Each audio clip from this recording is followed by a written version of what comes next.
Session with Dr. Farid Holakouee.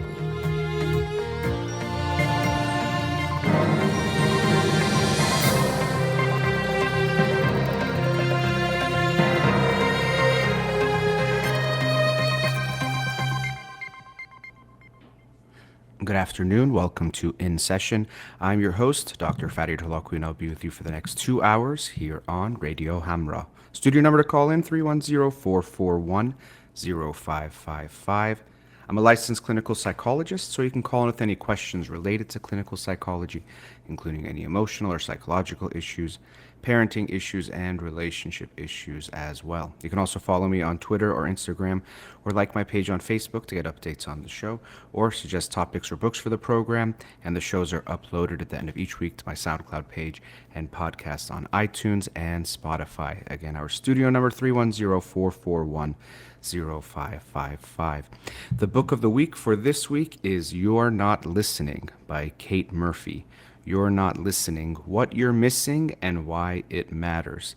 I'm going to talk about communication in this first segment, but this book, of course, is on listening, the more receptive side, but actually that it's not a passive type of a thing. Sometimes we think listening means just sitting there and taking in the information, but it actually can be, and when done right, is going to be more active. So looking forward to reading the rest of that and sharing it with you Monday. You Are Not Listening by Kate Murphy, What You're Missing and Why It Matters.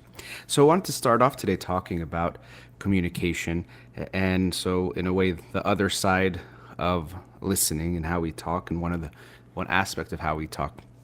And so just a broader picture, one of the challenges we face in almost every area of life, or even of just being human, is balancing different things. Because it often is easier to have a rule of thumb where you always do this, always do that. But in the reality of things, when we're trying to live our life, have relationships, balance our time, even disciplining our kids, whatever it might be, usually there's more things we have to balance rather than just be one way or the other and find that as the solution. And today I'm going to talk about how we communicate and how we express things. And one aspect of that. So people can think, when I'm talking to someone, should I be just open and direct, or should I be very kind and loving? And they can seem like two extremes, or can feel mutually exclusive. Because if I'm going to be direct and open, then it has to be harsh. Or if I'm going to be loving, well, then I can't say something that upsets somebody. So maybe I have to hide things, conceal things, or at least sugarcoat things and go around maybe the truth, or at least parts of the truth, to make it so the other person is not hurt. But really what we want to strive for is to find a balance between the two. How can I be frank or open and honest, but also be loving at the same time? That it doesn't have to be one or the other. And we see this in how people might communicate, going to the extreme version of the open, honest, or frank side. They think, well, if I say something that's true, it doesn't matter how I say it because it's true. So I can say, hey, you're stupid, you're this, you made a mistake, this was wrong, why are you doing this? That's the fourth time you did this. Whatever it is they want to say, and of course, I'm not saying anything too harsh yet, but they could think that as long as it's true, then it's okay. And you even hear this, they'll say, well, it's true. Whatever I said was true. And of course, truth should be a minimum requirement of what we say. We should only say things that are true. We shouldn't say something that is not true, of course. But that's not enough. It's not sufficient to say, well, if something is true, then I can say anything I want. A million things that actually I've talked with my brother Parham about this. When people talk about things being true, infinite number of things are true at any moment. I could say so many things right now. And even that's something that's happening. When I'm doing this show, I'm choosing something to pick out of lots of things that I think are important and hopefully true. But just saying it's a truth, I can talk about anything, is not okay. If you have a friend and every time you see him or her, you say the meanest thing about them that's true, the worst thing they did in their life, you could say it's true. Remember when you got arrested for this, or remember when you did that thing? Every single time. And it's true, so you're not lying. And if we make our only requirement of what we say to be if it's true or not, then you'll meet that requirement and say, hey, if they're upset, if they don't like it, that's on them. And that's what people will oftentimes do. They say, if I'm saying something true, that's it. I don't have to be responsible at all for how I say it, how it could be received, how I could say it better. That's on you. And so we don't want to go to that extreme. We do want truth to be our guiding post, or one of our guiding posts, that we make sure what we say is true. But we don't want to think that just because what we're saying is true, we can say whatever it is, however it is, whenever it is, and it's okay. And anything that the other person experiences, asks for, says they like or don't like, that's on them because it's the truth. Infinite number of things are truth. I can tell you about the temperature in different cities. I can tell you about what day it is today, tomorrow, yesterday. I can tell you so many things and facts that are all true. But what you choose to say has significance, has importance, and you have to value that yourself. What am I expressing? What am I sharing? Truth is not enough. And then so we want to balance that with being loving. And so loving communication means we are kind. We express things in a way with some consideration for the other person. By that I mean we can't be fully responsible for how someone takes something we say. So I'm not saying you can say, hi, how are you? And someone says, you hurt my feelings, you're a mean person.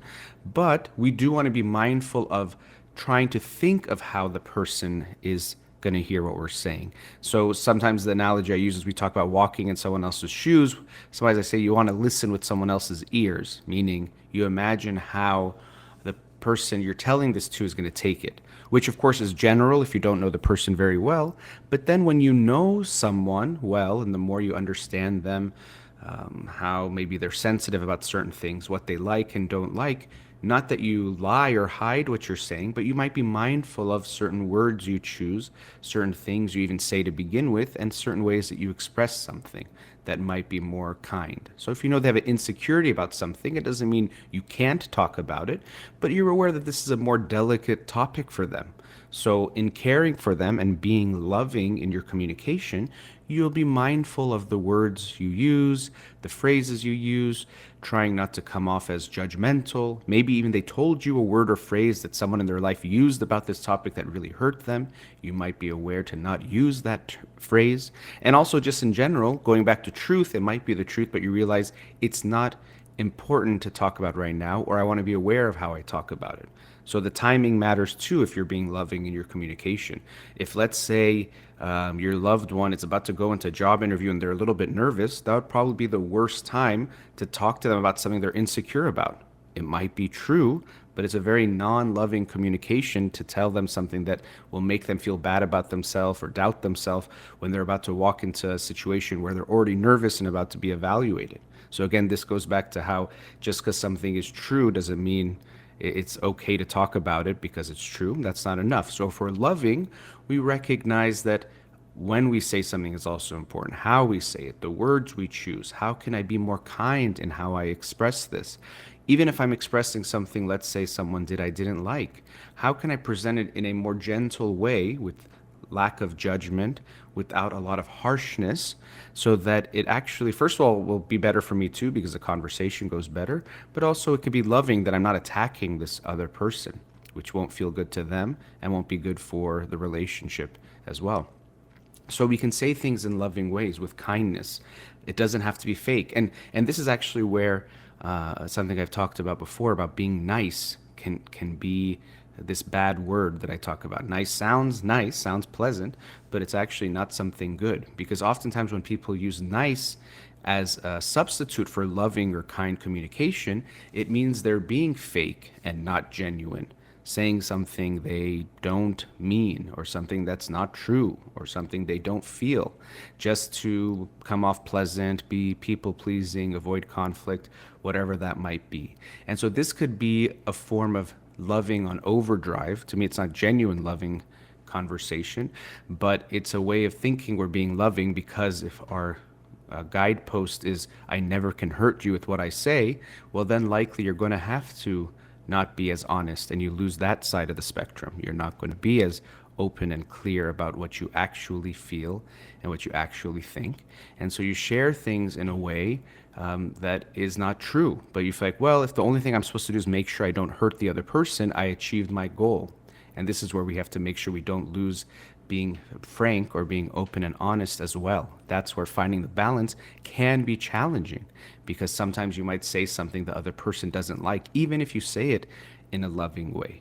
So it's finding that blend of how can I be genuine, how can I be open, honest, and frank, but also be loving at the same time. And that I'm not completely responsible for how the person I'm talking to takes what I'm saying.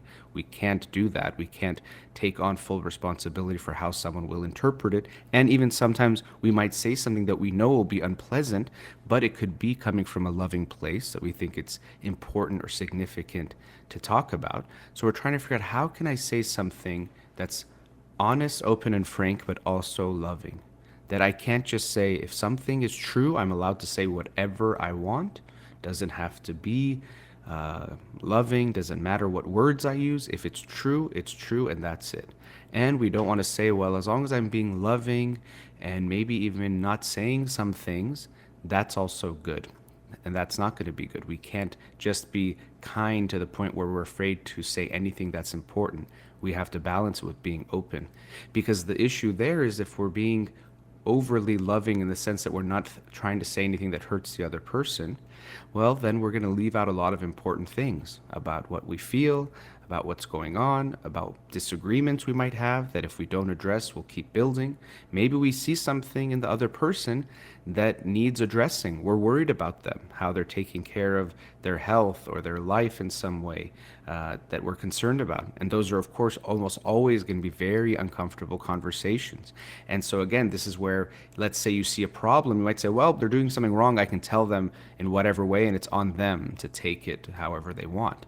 Well, no, you can recognize it's going to be tough, and because I want to be open and honest, how can I say it in the most loving way to actually be more effective, in the sense that it's more likely to land and actually have an effect and show that I care about this person? And that could be tough for people, is finding that balance. So as always, we have to be teetering between these two things, being aware of, am I being open and honest, but am I also being loving at the same time? And of course, this will involve at times communicating with the person you're talking to before and after the fact. When they explain, when you said this, it actually bothered me or hurt my feelings when you said it this way, or your tone, or whatever it might be. And we will want to try our best to be open and receptive to what they're saying, to understand where they're coming from. Doesn't mean you did something wrong or bad, but you're trying to understand how they felt based on what you said, so we can be even more loving going forward. The more you understand someone, you understand their, we talk about love languages, but we can also say how our language can be more loving, how we express things can be more loving to them, what words they like and don't like. Even when it comes to compliments, not all compliments are created equal for all people. Some people will feel better when you compliment them about this or in this way. And if you care about the person you're talking to, if it's still true to you, you'll want to express it in a way that feels good to them, that is meaningful. Again, going back to infinite things being true, you might like 50 things about your partner, probably more, but you want to say the ones that are valuable to them and more important to them, because that's going to have more significance for them. Just like if you were cooking them food, there's lots of foods they might like, but you want to make them their favorite food, or the ones they like and in the way they like it, because that's what they will enjoy. And so you can say, going from the open side or the frank side, it's like, well, this is food, it's good, you can eat it, so it doesn't matter if they like it or not. It's the same kind of thing where, yeah, it's food, it's something they can eat, maybe it's even healthy or whatever it is. It's something that is nourishment and technically is food, so in that way it's true food, but it might not be something that they like. And so we want to find that balance of course, something that's the real food, the real thing, but doing it in a loving way, so showing that love to them. And so we have to always be mindful of what we're expressing and trying to balance various things in various ways. We talk about being not passive, not being aggressive, but being assertive. And this is in a way relevant or related to that, because in being open and direct, we are approaching being assertive, but if we don't have that loving side, it can teeter towards being aggressive. And of course, if we're not being frank and open and honest enough, we are more likely to become passive, not expressing things the other person doesn't like. So we can see that they are intertwined. But just keep in mind that just because what you're saying is true doesn't mean it's okay. And just because you think you're saying something in a nice way doesn't mean that's good either. It's about finding that balance. Let's go to a commercial break. Studio number 310-441-0555. You're listening to In Session with Dr. Farid Holakouee. We'll be right back.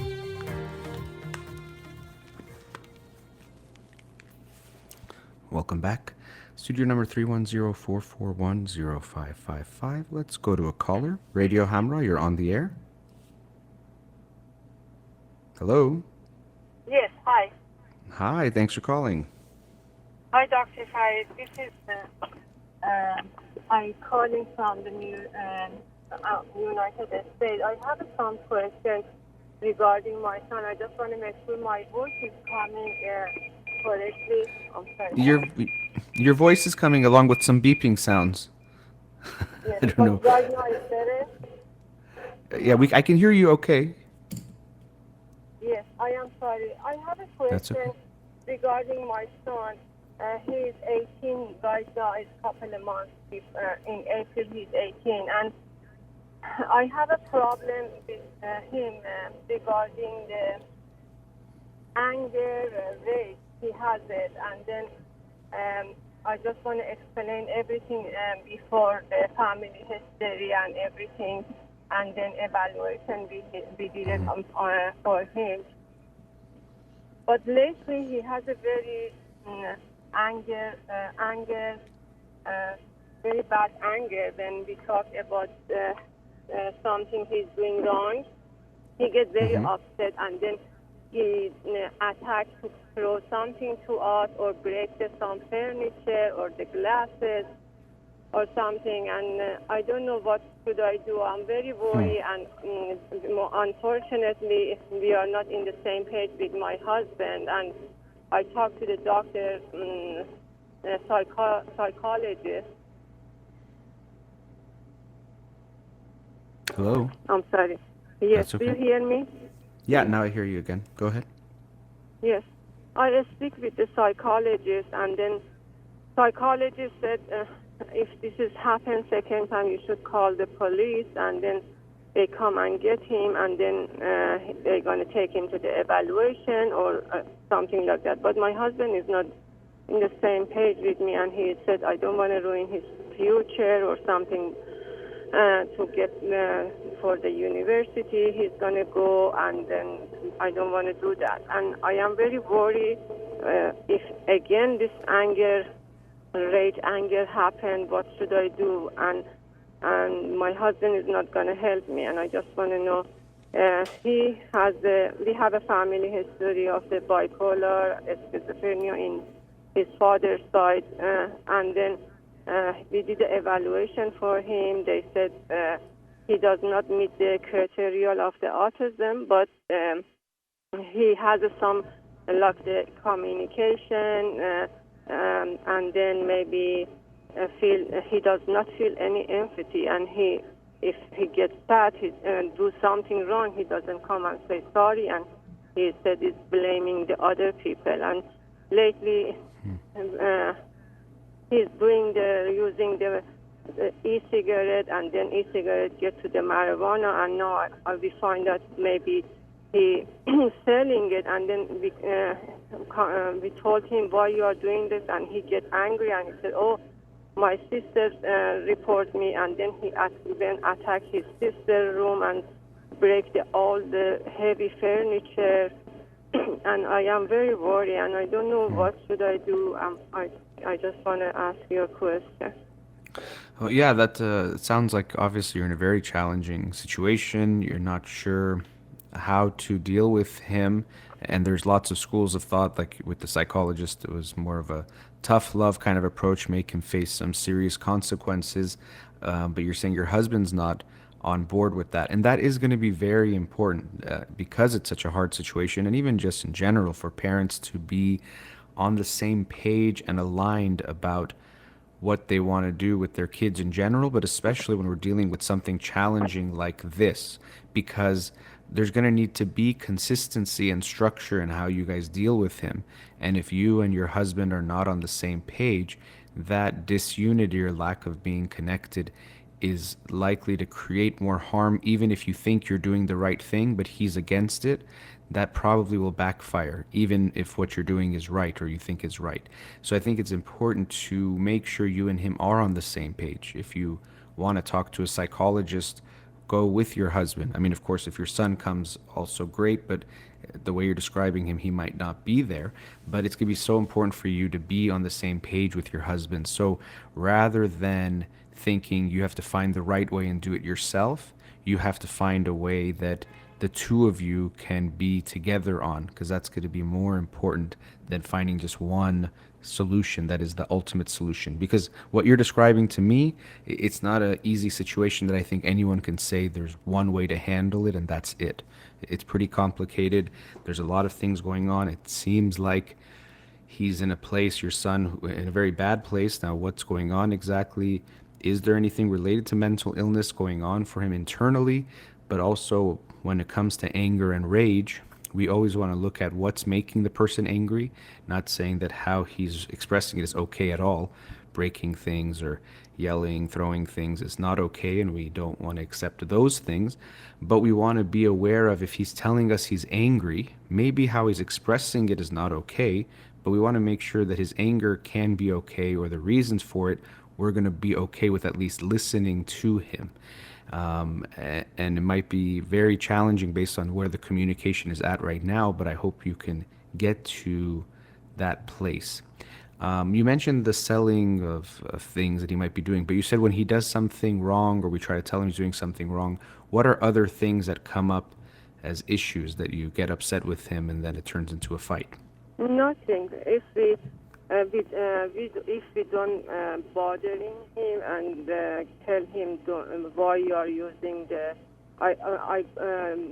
marijuana, don't use it, or I find it in his car and tell his father, and his father keep ignoring. I just want to make sure his father is also bipolar, so he does not see it. In the beginning, he was in the same page with me and his sister.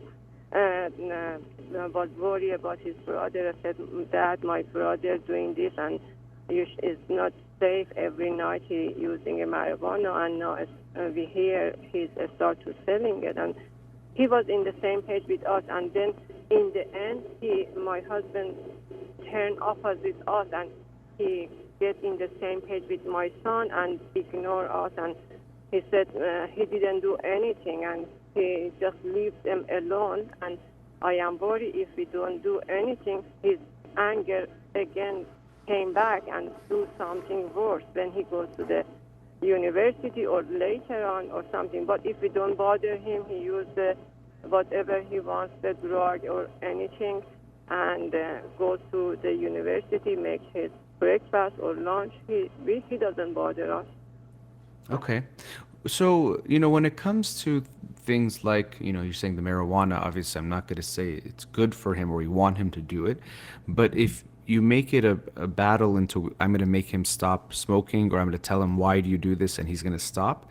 It's probably not going to get anywhere other than bad. He's just going to get more angry or think you don't understand him. So I'm not saying support or even give him this approval of smoking marijuana, but I wouldn't make that something that I'm going to get him to stop smoking, because you really can't do that. No, I don't want to stop smoking, but okay. I just told him, this is not safe. You use it because I got some depression medicine for him, and then Vyvanse or something for attention. And I told him, if you want to mix it with medicine, this is not right. You cannot use both of them. And then he attacked me, and then he wants to push me to the pool or something, and I don't know, I just leave him alone, let him to use the medicine and then marijuana, just let him do whatever he wants, or just I cannot do anything else. I am but worried for the future. Yeah, I can understand your concern, and you're trying to bring up things with him, and it seems like he's not open at all. Now, of course, we want to see how are you bringing things up to his attention, or what's the history of those things? Even when you mentioned those medications like Vyvanse and other things, is that he wanted those medications? He Yeah, asked to yeah. go see a doctor? Yes, the doctor gave it for the attention. Since he take the Vyvanse, his grade improved very well, and then he gets to the very good university. And then right now in summer, I see he's using a marijuana, and I said, and then sometimes he wants to. He was nervous, so I asked doctor give some medicine to help him to just be relaxed because he has a SAT or essay, and he said I'm very nervous. So I asked the neurologist if you can give some medicine to help him to be just little bit calm to pass the test. And since that, he used the citalopram, and then Vyvanse when he has a test he uses it. But right Yeah. now he takes the citalopram, and I told him you cannot use the citalopram with the marijuana. And doctor said you cannot use it, but you are still ignoring us. And then he was very upset, and one time break all the glasses in the house, like the china closet or everything. And then after 3 months, we told him now you are selling it. That's not right. And then he attacked. He said, "Oh, I know who told you. My sister told you." He went to his room and destroyed all his bedroom. Everything was Yeah. breaking So to the piece. So going back though, when you said, he was nervous, I went to the neurologist. So he would tell you, I'm nervous, and you would go get him the medication? He Yes, wouldn't the meet with the doctor? neurologist. Yes, we told the neurologist he has a ADD. They tested for the ADD, and then they approved him for the ADD. And then after that, little late in the 12th grade, he said, I told neurologist he is little bit nervous or something. Do you think it's good idea we gave him some medicine like the citalopram or something to make him calm for the test or exam?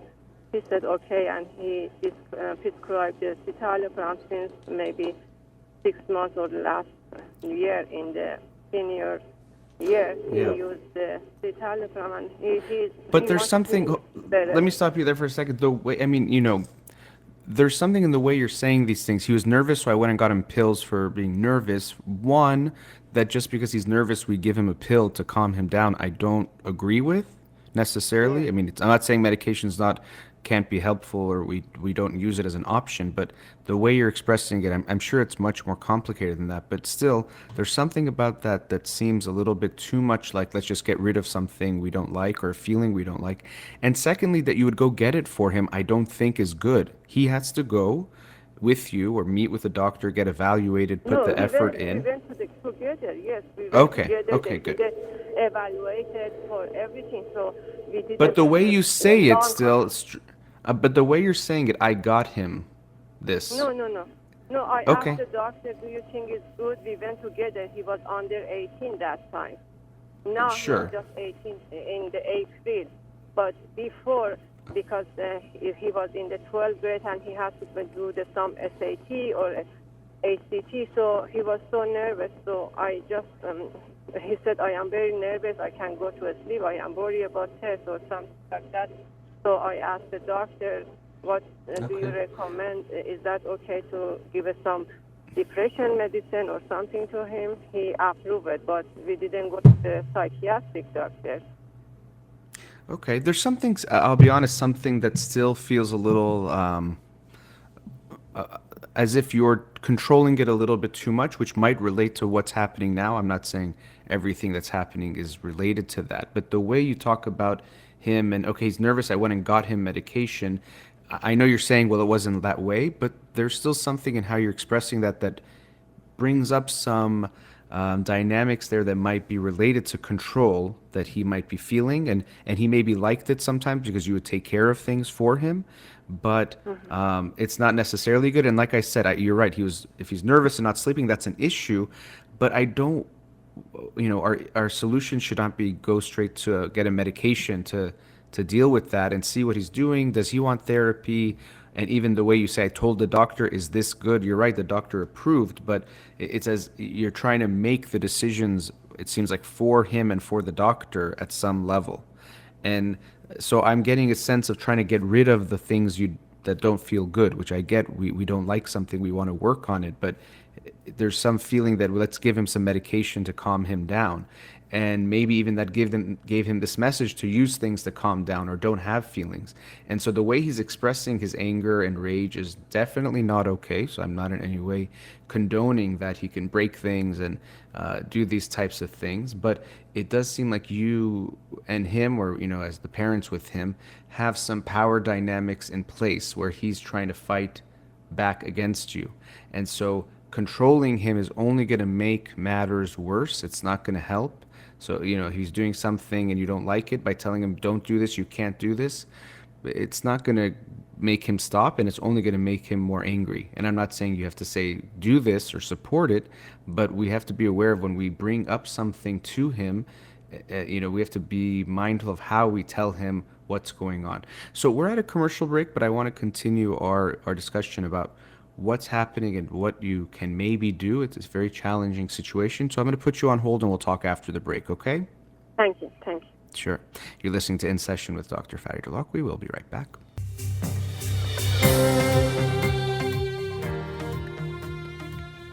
Welcome back. Before the break, we were with a caller. Let's go back to her now. Caller, are you still there? Yes. Okay. So we were talking before the break about your son. It does seem like you're in a very challenging situation with him. He's showing a lot of anger and rage. You mentioned that there is some bipolar and schizophrenia in your family, so I can understand you're concerned about that, and I would be too. But you're worried about him and his anger and it's being out of control, and you guys are having a very hard time communicating with him. And that's the hard part, is that how do we even talk to him, along with saying that you and your husband initially were more aligned in how you were dealing with him, but now he kind of, seems like your husband, you said something like he's saying nothing's wrong or everything's okay. So obviously we're gonna have to try something different. I know you said you met with a psychologist, and I try to be mindful of how much I intervene or to talk about what's happened between someone and a mental health professional, or the work they're doing. I will share my thoughts, is that I'm not sure that getting him arrested is going to be the solution. It could be that he needs some kind of wake up. So I understand that mindset, but that's usually not where I would go at this stage. Now, I would see if there's some way to communicate with him, to get in touch with him, which I think will have to be different from what you've done in the past, obviously. And as I mentioned close to the end of the last segment, I get the sense of a controlling dynamic in your relationship with him, and that you're trying to make things okay by controlling what's going on, but that's only making him feel more and more restricted, and then more angry and rageful and acting out, while at the same time acknowledging, of course, the way he's expressing his anger is not okay and is concerning. So I understand you being worried about that. But when I say that, what even comes to your mind? Because I think maybe we're not seeing it the same way, but can you see that there is some element of trying to control what he does, and that turns into some of the arguments that you have with him, the disagreements? I don't think so. It's not the control. He does whatever he wants to do. But since we told him, if you do, we are not going to support to use the marijuana if you want to go to university, and we pay for university or anything. You please don't use it, and you don't ruin it. But he said okay, but he didn't listen. And then later we hear he started selling marijuana. Right. So I get worried, and his sister told me we heard he's doing that, and so we get worried, and we told my husband, talk to him and tell why he is doing that, and he gets very upset, my son, and then he changed the subject and said, oh, I know who told you or something, and the main thing we want to talk and say, this is nothing, you are ruining your future, or everything is turned to somebody report him he does wrong, and then he attacks his sister or the Sure. before too. Well, and I understand, and I would tell him, I understand you don't like your sister told us, but she did. And so you could be upset with her, but we also need to talk about what's going on. So you can acknowledge what he's saying that you don't like that she told us, and I get it. It seems like he really went rageful and destroyed things, and so that's becomes a whole mess. And you're right, it was probably in a way of distracting, making it about someone telling you rather than what's going on, which is if he's selling marijuana, it's not good. That's not okay. But even when you say, okay, if you want to go to school, you can't smoke marijuana. I understand what you're saying, but how do you expect to enforce something like that? How can you make that happen? And this is what I mean. It doesn't mean control has to be you're literally controlling him.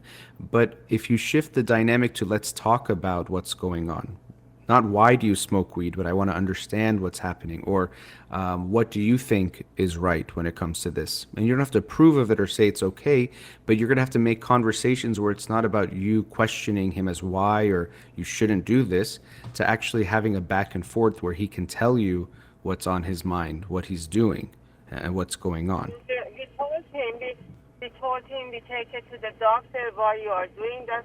He said I couldn't go to sleep since I don't know 10th grade or something, so I using this one, and then I couldn't even talk. My friend said then since you are using this, you are more talking or you are more relaxed. So and he was challenging the doctor. I rather use the marijuana instead of the medicine, and doctors talk to him a lot, and he listened, but he wants to say no. I want to use this one. It makes me more relaxed or something, and it's the legal, and he wants to just challenging us. But I don't know. But we said it's okay if you want to do it. Okay, you can do it, but we are not going to support you for the university, car, whatever. Go make your own money and then buy a marijuana or something. But and then Okay. Get to this point. But then, what do you expect? What do you expect him to say to that? You say, if you want to smoke marijuana, we're not going to support you anymore. Do you expect him to come back with you and be loving to you or be happy about that? Of course, he's going to be upset. You're saying we're not going to pay for your college anymore. Yeah, and he So, gets very angry. Yes, of that's course, I right. mean, of course, anyone is going to get angry. I know his anger seems to be extreme, but if you tell someone, okay, we're not going to pay for your college anymore, all of a sudden, um, of course he's going to be angry. That's the expected response. If you expect he was going to say, "I'm so sorry, I'm never going to do it again," that's almost never going to happen when you give someone that kind of a threat. So I get it. You said the doctor told him these things, but to me, if you make the issue marijuana, you're going to lose because he's probably going to do it no matter what you do at this point. So this is what I mean by control. You're trying to control if he smokes or doesn't. I get it. You think it's bad for him, so you want him to stop. But if you try to make that the issue that I'm going to make him stop smoking marijuana no matter what, that no matter what might include losing your relationship with him. Yes. So I Maybe wouldn't make it I about just that. yeah. So I just leave him alone and I don't know, leave him alone. But if he wants to use the marijuana, it's up to him. But I just I'm worried if he mix it up with Sure. his corruption, and then I am worried if in the university he gets angry and do something to the other Yeah. people. And You're I right. really You're right. His trust anger me, is concerning. You're right. I mean, his anger is concerning. If he does what he did in the house with other people, he could definitely get arrested. He could, face lots of penalties and consequences that would be horrible. So I understand I'm not saying your concern is misplaced or shouldn't be there. Absolutely, it is. Yeah, mixing prescription drugs with recreational drugs, there can be interactions and things that happen that could be negative, of course. And then his anger and the way he's expressing it, that's something that is definitely an issue. But we're not going to get him to stop those things by just saying, hey, it's bad to get angry. Stop. Or it's bad to mix these things. We're going to have to shift the dynamic of the relationship where you can actually communicate with him and have conversations, meaning your goal has to be to understand him and to talk, not to get him to do something. And right now, the conversations are usually, how do I get him to stop smoking weed?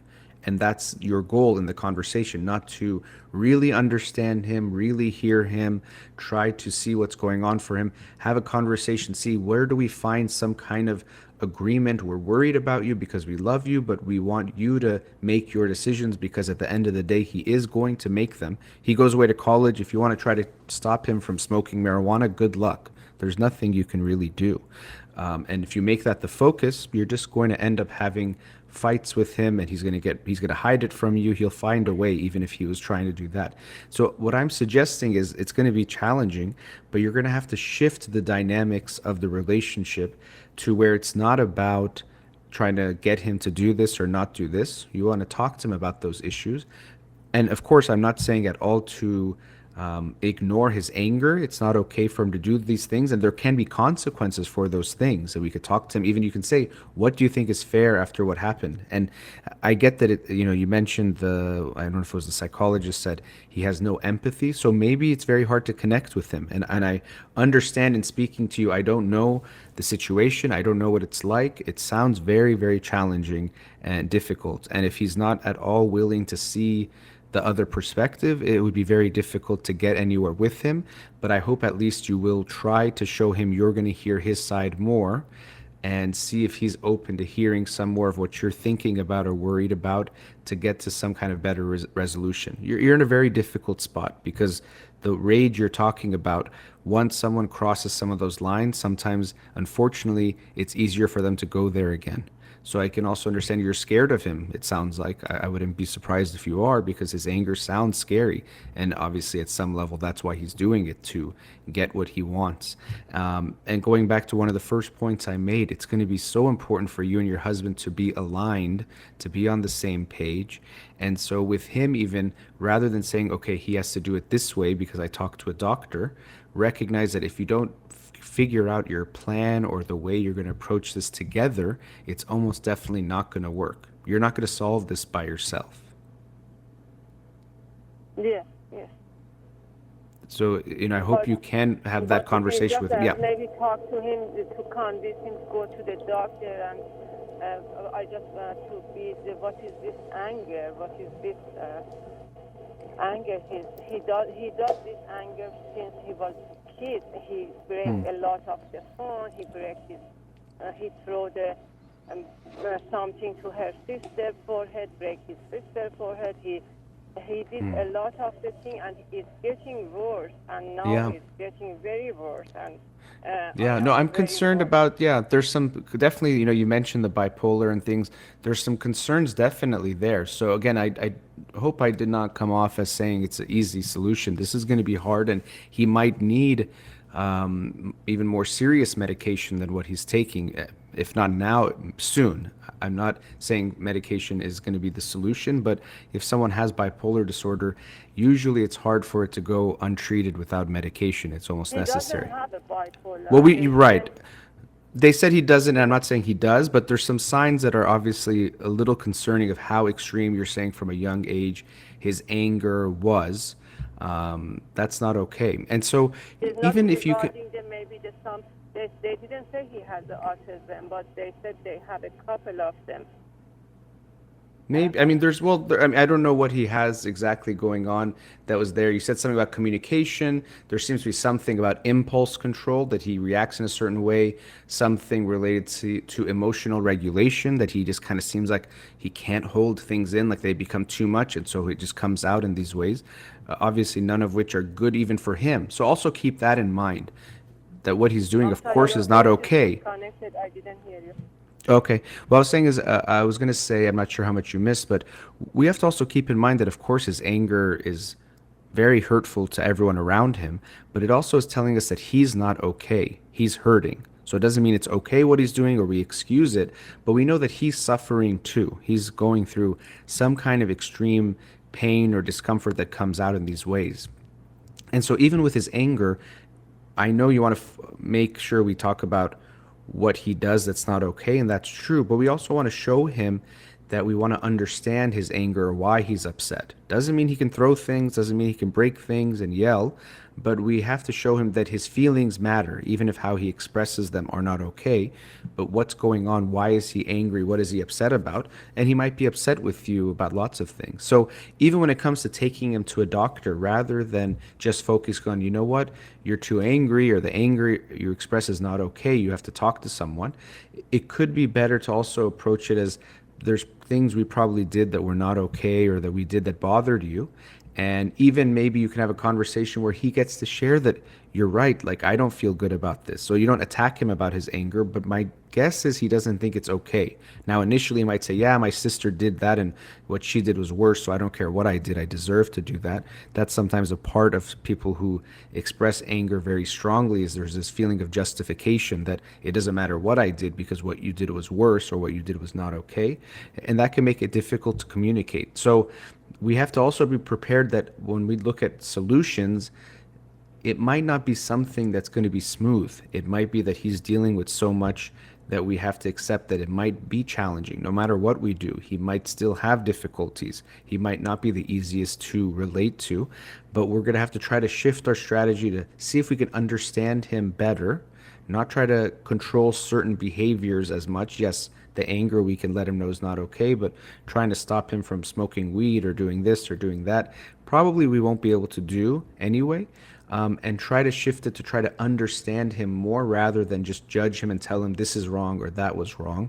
We want to know what you're feeling and what you're going through. And that will take some time, because the dynamics you guys have right now aren't there. And again, I'll reiterate this because I think it's so important that you and your husband need to be on the same page in order to make things better. So even when you talk to your husband, rather than saying, don't you think we should do this? Don't you think we should do that? We can start with, are you not concerned about his anger? Because I'm concerned about that. What can we do to make things better? Now, he might say, nothing, it's okay, he'll get over it. But I hope he'll at least agree with you that there is something not okay about what's going on, and we need to do something about it. Thank you. So Sure. we recommend after we talk to him, if he accepts it, we take him to any doctor, like the psychologist or the neurologist. Yes, I think psychologists, but again, even I like that you said if he's okay, but really want to make it that he wants it, not we just even are taking him. Is that, Yeah, if he what do you wants, think? yeah. And that he thinks it'll be helpful for him, because if you take him and he doesn't want to be there, like when he probably went to that neurologist, and they were talking about smoking marijuana, it doesn't matter what the neurologist said, he's not going to change his mind, because he's already made up his mind. And you can send him articles about marijuana being bad for him, and he'll send you 5 back saying, here's how it's good for you, or natural, or whatever it is, that people will say that it's harmless. I don't think it's harmless, but it's not sometimes how people make it seem as well. So I wouldn't want him to smoke marijuana. I'm not encouraging him to, but I also understand we're not going to stop him by just telling him. So we want to make sure he's not just open to it, but wanting to. And I would speak to him that it's more that he deserves some help rather than he needs it because we see him as a problem, because that's going to make him more mad and then blame you again. So you can even acknowledge, I'm sure we did some things you didn't like. And that's why we think it could be good that we go to therapy. Even in therapy, he can share what he doesn't like about what you've done. And then that could be a way where he might be more open to it, rather than you're the problem, we need to go fix you, which is not going to feel as good and make him more defensive. Okay. Thank you, Okay. Dr. Farid. Nice talking to you. Take care. Helping, and thank you for all your. Well, it's my advice. pleasure, and I hope it was helpful. You're in a very challenging position, so I really do wish you and your family the best. Good luck. Thank you, Doctor. Thank you. Sure. Thank you for your call. All right, let's go to another commercial break. We'll be right back.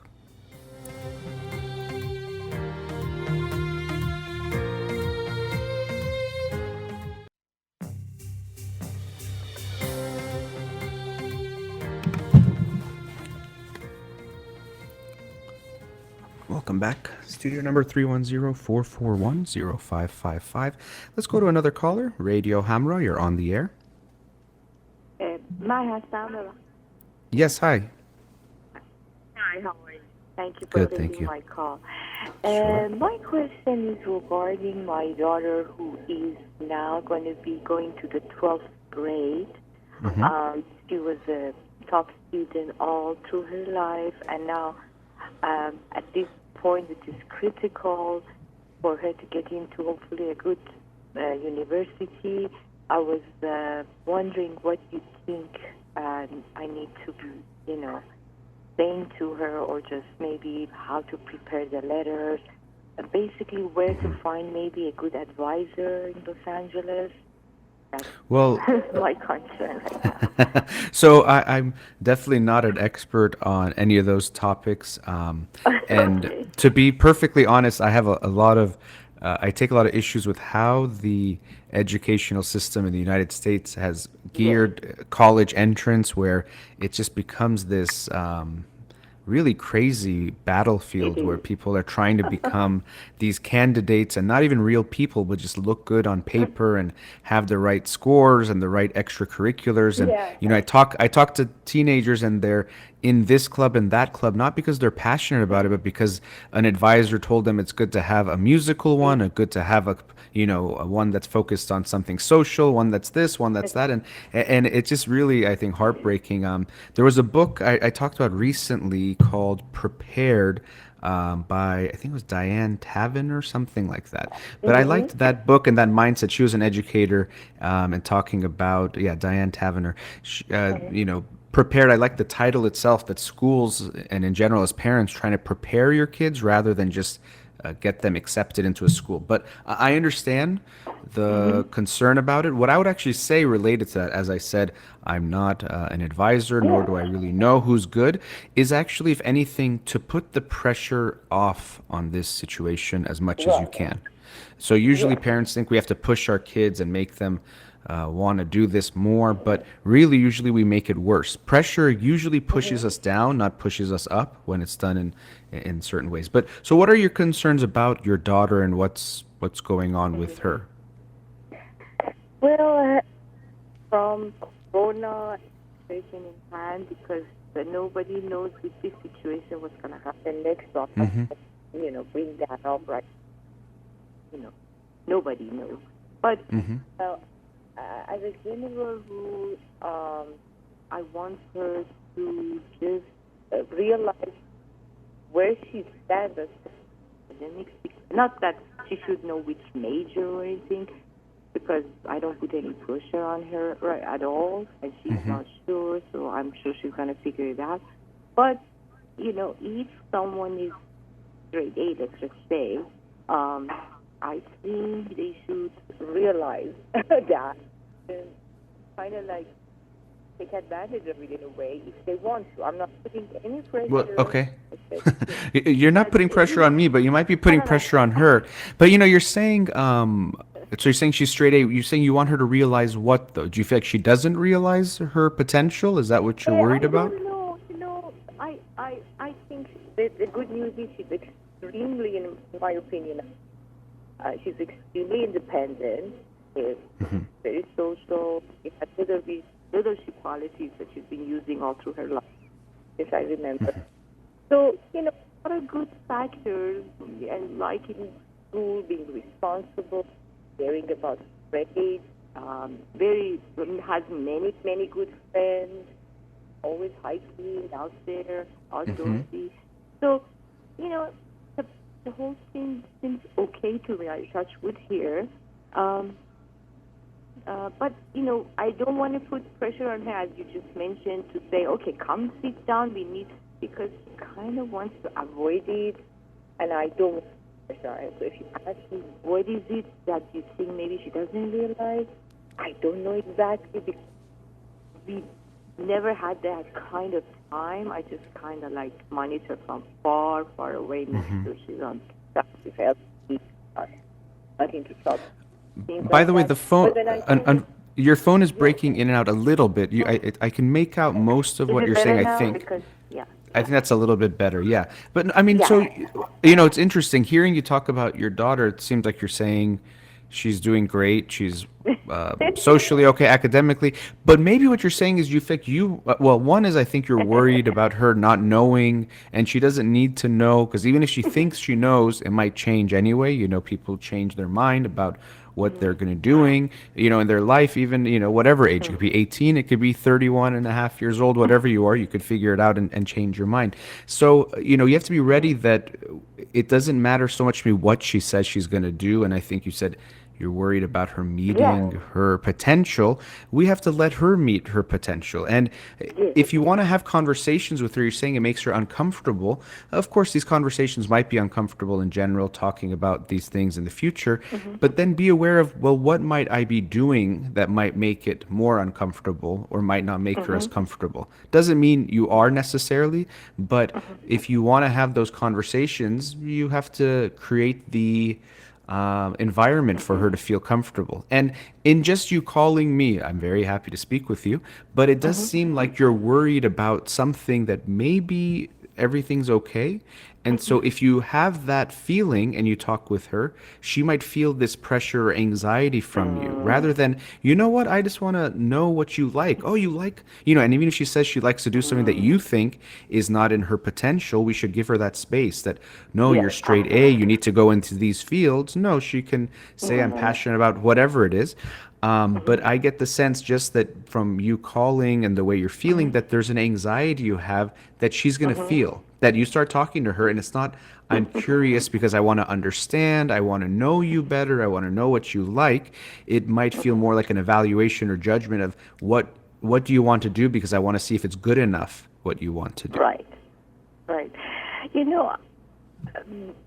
Long time ago when I had conversations with her, I said, well, you are bright, and please remember that maybe you can go to the best schools, in this country. Don't kind of be intimidated by the names because you are qualified. The reason probably behind it is because maybe I was that way when I was younger, and I felt kind of intimidated even though I was qualified. So I didn't want her to get into the same, trap, basically. But then I realized, well, and that's something to be, I'm glad you mentioned that.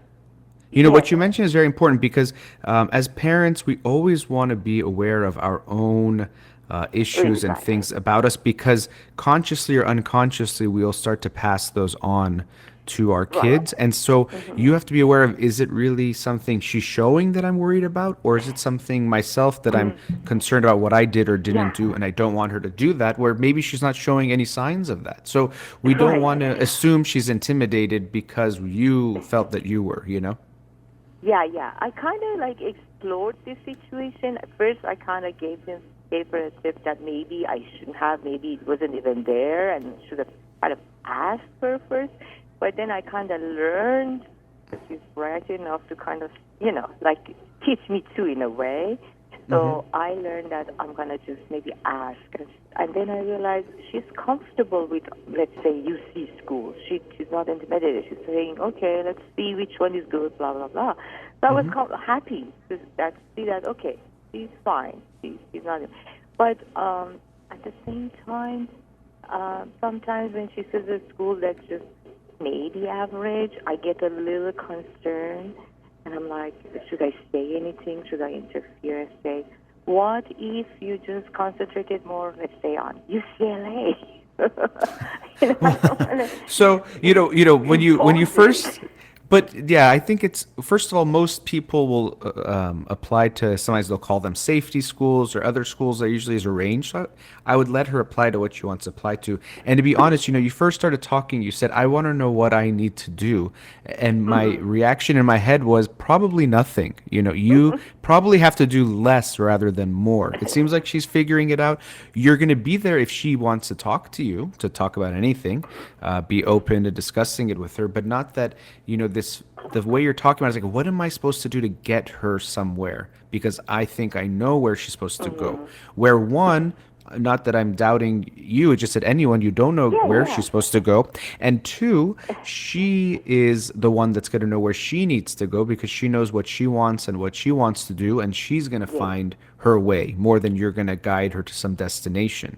So I get your concern. It seems like you love your daughter. You care about her a lot. You see a lot of potential. Also, maybe in yourself, you feel like there was potential that you did not meet, and you want to make sure she does not do that. But really, you can't do that by forcing her or stretching her in some direction. She's going to have to fill that space herself. And the easier for her to do that, the easier way is to give her that space to fill it up. You have to allow for her to become her full potential more than you need to make her become something. So I would make sure, as I said, the feeling of anxiety that I can sense when we're talking about this, that you have to be aware that rather than you might think, oh, I'm going to push her in the right direction, you might make her more anxious and more scared of what's going on. So when you talk to her, if she says, I don't want to even say a profession, whatever she says, I think I want to be and you think it's so below her, like, oh, what do you like about that? Not, as a straight A student, don't you think you should, So you want to make it open that she can say what she wants. She can explore. She's going to explore. People go through so many different moments of, oh, I would love to do this. I would love to do that. Maybe I'd be good at this. And they don't even really know. And so rather than picking a field for her, we want to actually encourage the process of her exploring, asking questions, being curious, trying new things, and then trusting that she's going to find her path, not that you're going to guide her or even tell her where that destination is. Yeah. So basically, at this point, I kind of brought it out whether she's okay with maybe talking to an advisor, and she was open about it. She was kind of like, in a way, I felt like she was excited even. So that was kind of like a good good thing. Well, if she wants that, if she's open to it, we can, give her that space. But it's, again, if she wants it, we don't want to pressure her. Yeah. If it feels good to her, it can help. Again, I know it's a very competitive in ways that I don't like type of arena right now. And don't worry about it too much. Wherever she even goes to school, whatever's happening, it's going to be based on what she does after that too. So we just want to give her that encouragement and support to get her there. She's going to get herself to graduate high school and to go into college. You're just going to be a support there to help her in wherever she wants to go, but not guiding her or telling her where to go. Right. Then the next thing, I don't know if I can ask this, it's about sure, go ahead. The situation we are facing right now with Corona. I'm used to reading a lot, just like many other people. I read articles and all that. And I'm like just educating myself, and I'm learning how to deal with stress, meaning realizing that if you can't do anything about it, what's the point of worrying? But if there's something you can do, just do it. And then keep busy with life, So that's what I've been training myself. And it's working, really. Knowing myself, I think it's working. So, but, teenagers, I don't know, I'm surprised that the schools don't send them emails to just a little bit of a tip, what to do, what not to do. So it becomes, in a way, adult responsibility because the teachers are not there now. And I don't know how long they're not going to be around, but we are the ones that are around them. They don't watch CNN. They don't read articles about Corona. And so I try to sometimes give her some information. For example, it might be air or whatever, that virus is traveling through the air. I forgot the word. Airborne? Or aerosolized or something? Just talking about it. It's a possibility. I had read about it 2 months ago. Now I'm kind of reading it being published or public information. But, I feel like, I don't know, then I want to talk to her about, okay, when you go to your friends, when you go to parks, when you go to the beach, what to do. I know it's a little bit of a pressure, but at the same time, it's like a matter of, life. Sure. So I mean, I think now I can already, I feel like, I think that emails them more information for them to read and even review and discuss between themselves. Yeah, probably. I understand. Yeah, but, and I feel like I've put a pressure on you not to say anything that might sound like you're putting pressure on her. No, I got you. But what I'm saying, what I want to say about that is, you can have conversations with her, but again, conversations. So if I would say, hey, I thought, what do you think about this? Or do you have any concerns? Or how do any of your friends have, what do they do? And these are the things you can share you're concerned about. So I'm not saying you can't say anything. But you're not going to be able to tell her what to think about it. But you can say, this is what I'm No. thinking about when you see your friends or how often you're seeing them or what's going on. And then she's going to take that, but make it a conversation, not a like lecture where you're going to tell her what to do or not to do. And that's going to be true with anything really, including what's going on, especially with the stuff like, for example, with her college, where it's more from her, less from you, and have those kinds of conversations with her. But what are you specifically worried about? That she's not being careful and that she's going to get coronavirus because she's not careful? Well, I read about this virus being airborne, and actually I read articles from scientists who were writing about the beaches. I don't know Yeah. if you've read But that. specific, and I don't know about those things enough, but what's your concern with your daughter? Okay. I think the kids, even though they're smart, from No, the but I don't way want you to tell me about. interact- I'm going to stop. I don't want you to tell me My about kids in like, general. About your yes, daughter, what her do you? and her Yes. friends. I'm talking about her and her Okay. friends. The kids, the kids that I see every day, the group that they're all very good kids, but they don't take it too seriously. It took me a long time to just push it like, hey, wear a mask. And after things changed a week ago in California, they took it a little bit, of course, more seriously just because they had to and everybody's talking about it.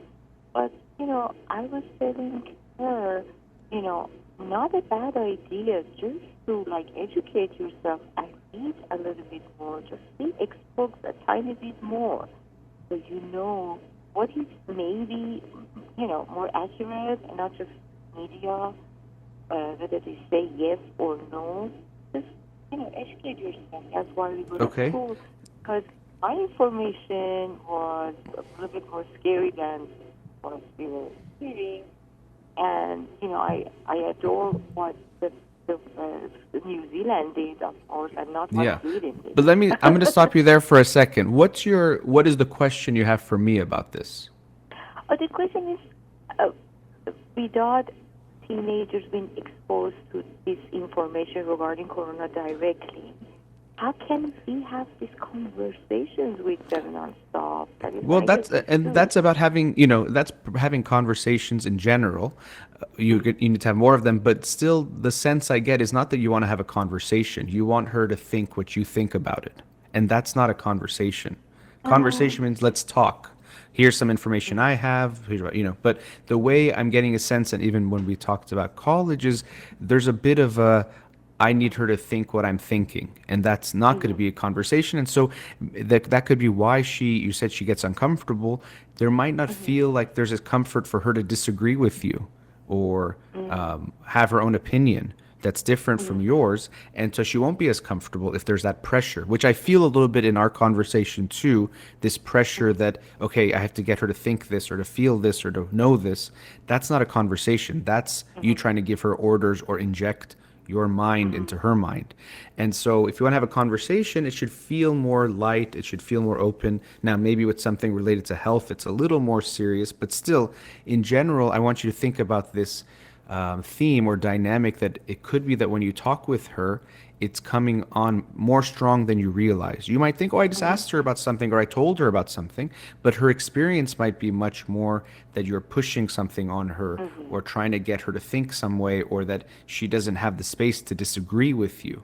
So we have to encourage disagreement, that it's okay to think differently from me. So a conversation has to be very much a two-way thing, not how do I get her to think what I think or know what I know or feel what I feel.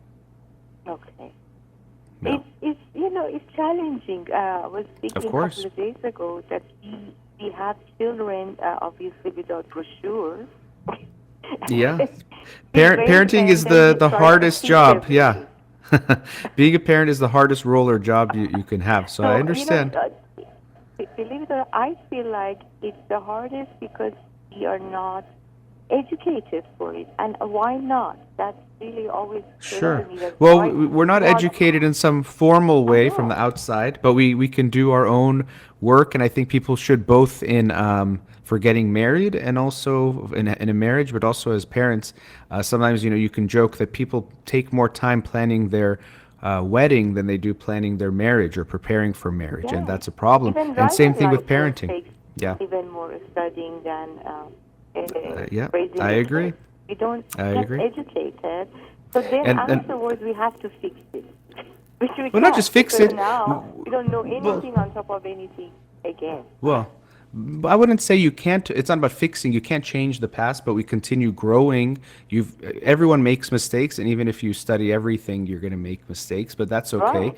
But you want to continue growing and reflecting on yourself as a parent, as a partner, whatever it is, and seeing how you can get better. It takes also, yes, studying things and learning, but also a lot of self-reflection to see how the things you are doing and not doing that make you good or not good or can make you better as well. But I appreciate your call. Best of luck Thank to you. And you. your daughter seems fine. Just let her do her thing. Thank you.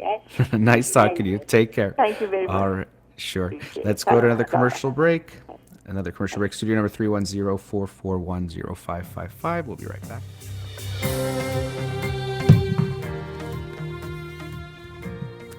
Welcome back. Studio number 310-441-0555. The previous segment was talking with a mom dealing with her daughter and concerned about her daughter. And so don't want to make it specific to her because she's no longer on the line and won't be able to communicate her thoughts or her side of things too. But this is something that comes up with every parent, this feeling of concern for our kids, that we want them to be successful. We want them to meet their potential. And so very often we think, well, if I want them to become successful, to reach certain goals, I have to do a lot to make that happen. I gotta push and pull them in certain directions. I have to do this, do that, make them realize, stretch them in certain ways to get them there, to, as I was saying with her, that we get them to some destination, because that's the whole goal.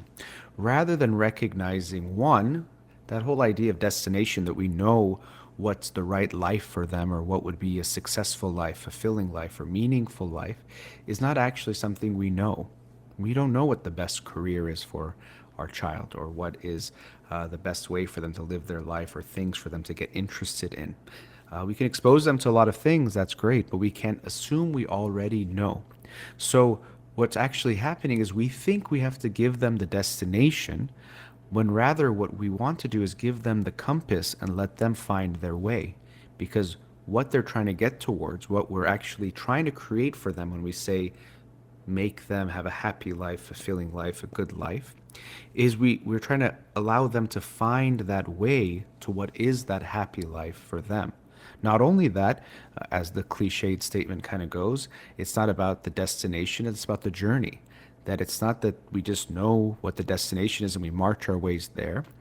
We actually have to try to find our way, and in finding our way, we also find the way. By trying things, we see what we like and don't like, and we go in that direction, or we might go in a different direction, or it might open up something else for us, something else that we find interest or passion in.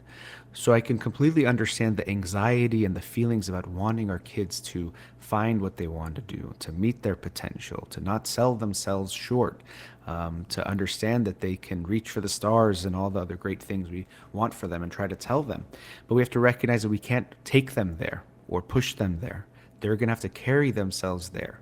And our role is, as I say, carry them there. We can't push them there. We want to just support them on the way. It's kind of like I was imagining in that moment, someone running a race. You can give them some water. If they're running a marathon, people stop every so often and give them water. They're not carrying the people further, but that might support them. But they're letting them take every step to get to that journey, to get to that destination. We allow for them to have that space to do what they want to do, knowing only they can do it. But we're going to give them the support in the ways that we can. So as a parent, of course, you're giving them love, nurturing, all these good things. But in a lot of ways, more than anything, you're getting out of the way. meaning you're allowing them to become who they are.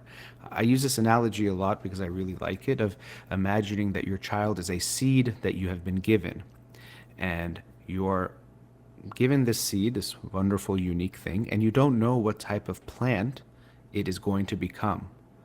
But all you can do is make sure you give it what it needs, the environment, the sustenance, the nurturance, to grow into the plant that it can be. So you put it in the dirt, make sure the dirt is full of nutrients, make sure it gets water, sunlight, all of those things. And then you watch and allow for it to grow and support it along the way. But you don't say, the most beautiful flowers are this way, or even a flower is better than other plants, so let me stretch it in this way. Let me make it a rose. Some people don't even like roses, but so you think I have to make it this way, make it this color, because you think you know what's the best thing or the right way for them to be. But that's not true. You don't know what actually is their full potential, or is their potential, or is the expression of themselves. That can only be known within the individual, just like the potential of the plant is within the seed. You can't put it in there, you can't tell it what it is. It's within that seed. The potential of your child is within that child itself. They can know when we allow them to access that, when we allow them to grow into who they want to be, to determine how they want to express who they are, to that fullest potential. So rather than trying to stretch and pull and squeeze the plant that is growing into what you think is right, which again, we don't even know what is the right way to be, period, but let alone for a specific individual, we provide the environment and let that plant grow into whatever it's supposed to become in its fullest way. And actually we'll probably realize that what they'll become, if we allow them to, is more beautiful, more amazing than anything we could have tried to just create by trying to make someone become something, or to force them to be this way, or to push them to be what we think is the right way of being. So more than anything, we get out of the way.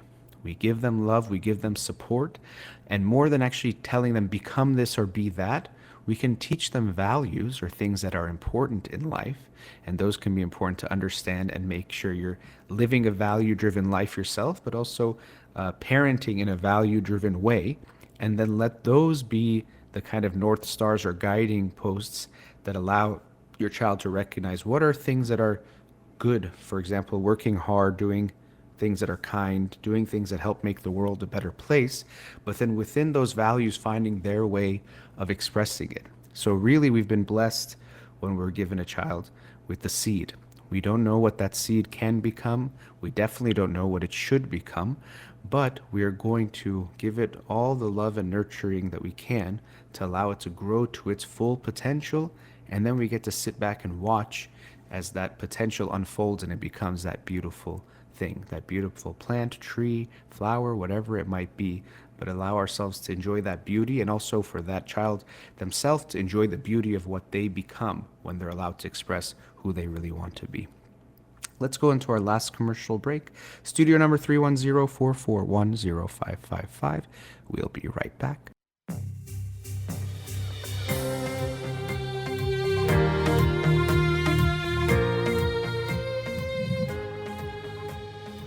Welcome back. So in today's show, both callers were parenting calls, different types of themes, actually same age. And so I wanted to continue for the last segment today, talking about parenting. So in the last segment, I was mentioning how we want to give our kids that space to grow into the potential that they are, to meet that full potential, whatever that seed is, to become that beautiful plant that they are, knowing that we actually don't know what is their full or right potential, and we have to give them that space to find that and to become that. And I was talking about controlling earlier, it came up in the calls, and it's a very easy thing to say to someone, oh, don't control your kids, and it's bad to control your kids, and I don't think anyone would agree or think that it's good to control someone or control your kids, but that's why it can be worth talking about. So to begin with, when we look at many topics like control, or I've talked on recent shows on things like open-mindedness, everyone thinks they're right about how much they do that thing, and they think that others might do it too much, but what they're doing is okay. So everyone thinks they're open-minded about things that they think about, and they think that everything they're not open-minded about, it's because they're right. They know the truth. So I'm not going to be open-minded about if the sun is going to come up tomorrow, or right now I'm looking outside and the sky is blue. I don't think I need to be open-minded about things I know, but I'm open-minded on other things. And so this is why everyone thinks they're open-minded. But then you feel like they're closed-minded because there's something that you feel more open-minded about, but to them it seems like it's a truth what they think or they believe. And so same with controlling. And even I realize I asked the parents today, and it comes up, if you ask someone if they're controlling, almost always they think no, because they think what they're doing is in the best interests of their child. If they're doing something or trying to do something for their child, telling them to do something, it's all in the best interests of loving their kid, of giving them the best potential, of giving them the best outcome. So most people are not going to be aware if they are being controlling. Now, taking a step back, where does this sense of wanting to control come from? Well, in general, we don't like uncertainty in whatever ways it comes up. It brings up feelings of anxiety when we don't know what's going to happen, how something is going to turn out. And this is why in our lives right now, many people feel uncertain about the future and what's going on. So we see spikes in anxiety, and it might actually make people try to control certain things, whether it's mentally get control or actually take some actions that give them a sense of control to feel better. If we look at obsessive compulsive disorder, one of the things that's going on is we have this anxiety or uncertainty that comes up, and people do these compulsions, these actions that somehow give them peace of mind or give them a sense of control, even though it might seem totally bizarre to think that if you check a lock 23 times, it's going to tell you, or it's going to make sure that your parents are safe. But that's the feeling it gives them, that relief that they have to do this thing to get control. So control comes from a reaction or response to anxiety. When we are afraid about a certain outcome, we want to take control. If you're nervous that your child won't do good in school and that's going to mess up their career and their life going forward, you might try to step in and take control. And so usually it doesn't feel like you're taking control. It seems like you're just helping. Something bad was about to happen and I'm preventing it. That's not control. And in a lot of cases, that's true. If your child is about to go on the street and a car is crossing and you grab your child, we wouldn't say, oh, you're controlling your kid. We would actually say, wow, you saved your kid's life or whatever. You might have protected them in some way, but we definitely wouldn't use the word control. And so this is where it can be very complicated and challenging as a parent to try to recognize, what am I doing with the behaviors I'm doing, or what am I doing with the conversations I'm having with my child and the restrictions I'm putting or not putting on them, and looking for that sense of, is it control? As I talked about with both parents, and I always recommend with parents I work with, is to try to create conversations with our kids. So usually what we're doing with our kids is we think, okay, I need to get them to know something or to not do something, to understand something. And so a lot of parents think that most of parenting is lecturing in the right way. So I need to teach my kid that studying is right. Let me come up with my TED Talk and my slideshow to show them why studying is good. And I'll tell them stories about people who didn't study and how bad their life became, and people who did study and how good their life became, and my stories of studying. And by giving them this grand, great lecture, I'm going to convince them that studying is good, and now they're going to study hard. And unfortunately, usually when you start that lecture before 10 seconds into it, your child is no longer listening to you, because communication doesn't happen in lectures, and especially doesn't happen in forced lectures. I can recognize the irony as I'm talking to you here. I am speaking to you in a kind of lecture format, but of course the understanding is that you're coming here to receive that lecture, for me to share that with you. So if your child says, tell me about what you think about studying, well, that's a different idea that you can then present them with some thoughts you have and what's going on. So it has to be a two-way street when we're looking at communication. If they want to hear what you have to say, great, share your insights, your wisdom, your thoughts. I would still recommend that even if you do that, turn it to a conversation where you then also ask your child, what do you think? Or what are your ideas, both on what I said and also just on the topic, to make it a conversation, to also show them you value their opinion. You want for them to value their own opinion as well, and shift that dynamic into a conversation. So we usually think we have to get our kids to understand something because we know what's right and wrong.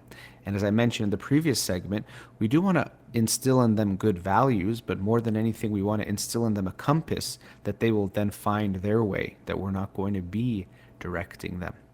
And so we have to recognize when we want to control our kids that anxiety is what's pushing us. So we always want to evaluate what I'm doing because, like I said, we often can have low self-awareness about control and when we're controlling someone. But if we recognize, you know what am I worried about with what's going on here? Okay, I'm worried my kid, if they don't do their homework, and usually it's not just about not doing their homework, we take it steps ahead. Not do their homework, maybe they get sad, maybe they get depressed, they don't get good grades, then they don't go to college, then they don't have a good life, and they're unhappy. And if you take it all the way to its end, extreme, you see that you're turning them not doing their homework in this moment into something that's ruining their life forever. So of course, if you're thinking about their life being ruined forever, you think you should do anything and everything to prevent that from happening. How could I not, as a good mom or dad, do everything I can to prevent them from ruining their life? But we have to take a step back and recognize, okay, that feeling is coming up, that this is going to lead and cascade to all these horrible things. But that's not necessarily the case. That's me just going to an extreme because of this anxiety that is scared of this uncertainty or something bad happening. And maybe I can actually be okay with things not being okay. Or I can be okay with not knowing exactly what's going to happen. Because the interesting thing about control is, one, very often it backfires. You try to control your kid not to do something, it might actually make them more likely to do that thing. And even still, when maybe they listen to us or let us control them, it's very hard to control things to go a certain way. We as individuals have a very hard time controlling our own actions all of the time. Hopefully we do things we feel good about and are pretty consistent, but all of us struggle to do something every time right or the way we think is good. So to think you're going to control your kids, not only is it a bad strategy as far as what you're doing is going to probably damage the relationship, but on top of that, you're almost always not going to get the result anyway. So it doesn't really work. And so it's realizing that letting go, as hard as that can be, is usually the better thing to do. And it came up with that caller when she asked, what should I do? And I said, more than anything, she's probably going to have to do less, not do more and get more involved. And we want to have that mindset that my child is going to grow into taking care of the things themselves. By controlling them, I'm not going to lead them to a place where they feel stronger and better about who they are. I'm only going to show them that the world is scary and that I know and I have to make the decisions for them. And so even less they'll rely on themselves, even less they'll believe in themselves to know what to do.